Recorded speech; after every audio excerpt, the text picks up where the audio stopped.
Hello बच्चों, स्वागत है आपका हमारे चैनल सीबी शर्मा क्लासेस पर। फिर से हम लेकर आए हैं आपके लिए एक नई वीडियो। इसमें हल करेंगे हम कार्यपत्रक 28, 29 व 30। सबसे पहले हल करते हैं कार्यपत्रक 28। दक्षता है व्यवहारिक व्याकरण कारक शब्दों तथा उनके चिन्हों को पहचानना एवं प्रयोग कर पाना। प्रश्न नंबर 1 है, निम्नलिखित कारक चिन्हों को उनके उपयुक्त कारक के सम्मुख लिखिए। ने के लिए, में, पर, को, से द्वारा या से पृथक। सबसे पहले करण कह रहा है, करण कारक का पूछ रहा है चिन्ह। तो करण से द्वारा के अर्थ में होता है। कर्म, कर्म का होता है कारक चिन्ह को। संप्रदान का कारक चिन्ह होता है के लिए। अपादान का होता है से, पृथक होने के अर्थ में।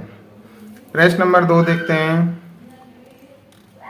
रेखांकित पदों के कारक का नाम नीचे दिए गए शब्दों से छांटकर लिखिए। यहाँ कारक लिखे हुए हैं, करण कारक, अपादान कारक, अधिकरण कारक, कर्म कारक। पहला है हमारा, दिव्या मोना से लंबी है। यहाँ तुलना की जा रही है, तो तुलना करने में हमारा अपादान कारक होता है। पहले में अपादान कारक हो गया। दूसरा है, गुड्डू ने विमल को उत्तर बता दिया। तो विमल हमारा कर्म है, तो यहाँ कर्म कारक हो गया। अगला है, लक्षिता ने बोर्ड पर चौक से लिखा। तो चौक हमारा साधन हो गया, तो साधन के कारण ये हो गया हमारा करण कारक। अगला है, नानी के पर्स में 20 रुपए हैं। यह अधिकरण कारक हो गया, यहाँ लिख देंगे अधिकरण कारक। अगला देखते हैं प्रश्न नंबर 3। निम्नलिखित वाक्यों में प्रयुक्त कारकों का नाम एवं कारक चिन्ह लिखिए। सुना, दशरथ के पुत्र राम ने अयोध्या से जाकर सीता के लिए रावण को मारा। तो यहाँ संबंध कारक आया है के, संबंध कारक का चिन्ह हो गया के। राम ने, कर्ता कारक हो गया राम और उसका कारक चिन्ह आ गया ने। अपादान कारक है से जाकर। अगला है संप्रदान कारक के लिए। कर्म आ गया रावण, रावण को, और संबोधन आ गया सुनो, सुना। अगला देखते हैं प्रश्न नंबर 4। संप्रदान कारक एवं संबंध कारक का प्रयोग करते हुए 2 वाक्य बनाइए। संप्रदान कारक के लिए बनाया हमने, भगवान के लिए प्रसाद लाओ या भगवान के लिए प्रसाद चढ़ाओ। दूसरा है संबंध कारक, इसका हमने वाक्य बनाया, राजा का पुत्र शिकार खेलने गया। अगला देखते हैं कार्यपत्रक 29। दक्षता है कल्पना के आधार पर संवाद को आगे बढ़ाते हुए लिख पाना। पहला है, इसमें कल्पना करो कि चिड़िया और आप आपस में बातचीत कर रहे हैं। चिड़िया के साथ हुई बातचीत को आगे बढ़ाइए। चिड़िया कह रही है आपको, जैसे भाई कैसे हो। आप कह रहे हो कि मैं ठीक हूँ, तुम कैसी हो। चिड़िया बोल रही है कि मैं भी ठीक हूँ। आप कह रहे हो कि बहुत दिनों से तुम्हें देखा नहीं था।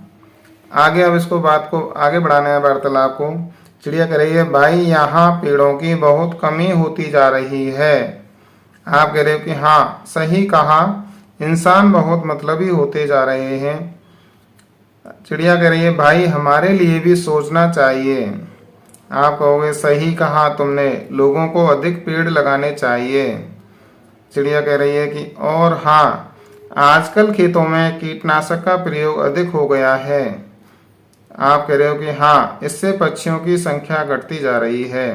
कीटनाशक के उपयोग से पक्षी मर जाते हैं, तो उनकी संख्या कम होती जा रही है। आगे चिड़िया बोलती है कि इंसानों की दुनिया से दूर हम जंगल में सुरक्षित रहते हैं। आप कह रहे हो कि हाँ बहन, ठीक कह रही हो, इंसान बहुत स्वार्थी हो गए हैं। इस प्रकार आप भी बच्चों अपने हिसाब से वार्तालाप को आगे बढ़ा सकते हो। दूसरी बातें लिख करके आप भी चिड़िया और आपके मध्य बातचीत करके इसको आगे बढ़ा सकते हो। प्रश्न नंबर 2 देखते हैं। नीचे कुछ शब्द दिए गए हैं, प्रत्येक की वर्तनी के लिए 4 विकल्प दिए गए हैं। दिए गए विकल्प में से इनमें से एक शब्द की शुद्ध वर्तनी दी गई है। तुमको शुद्ध वर्तनी का चयन कर लिखना है तथा उससे एक वाक्य भी बनाना है। यहाँ 4 शब्द दिए हुए हैं, निवोरी, निवोरी, निवोरी और निवोरी। तो इसमें से जो शुद्ध शब्द है हमारा ये होगा निवोरी। निवोरी से फिर हम वाक्य बनाएंगे, नीम निवोरी, नीम की निवोरी कड़वी होती हैं। अगला है उन्मुक्त। 4 शब्द दिए हुए हैं, इनमें से जो शुद्ध शब्द है वो होगा हमारा पहला उन्मुक्त। पक्षी उन्मुक्त रहना पसंद करते हैं, ये हमारा वाक्य होगा। अब देखते हैं कार्यपत्रक नंबर 30। दक्षता है जिसकी दिए गए संदर्भों के आधार पर कविता को आगे बढ़ा पाना।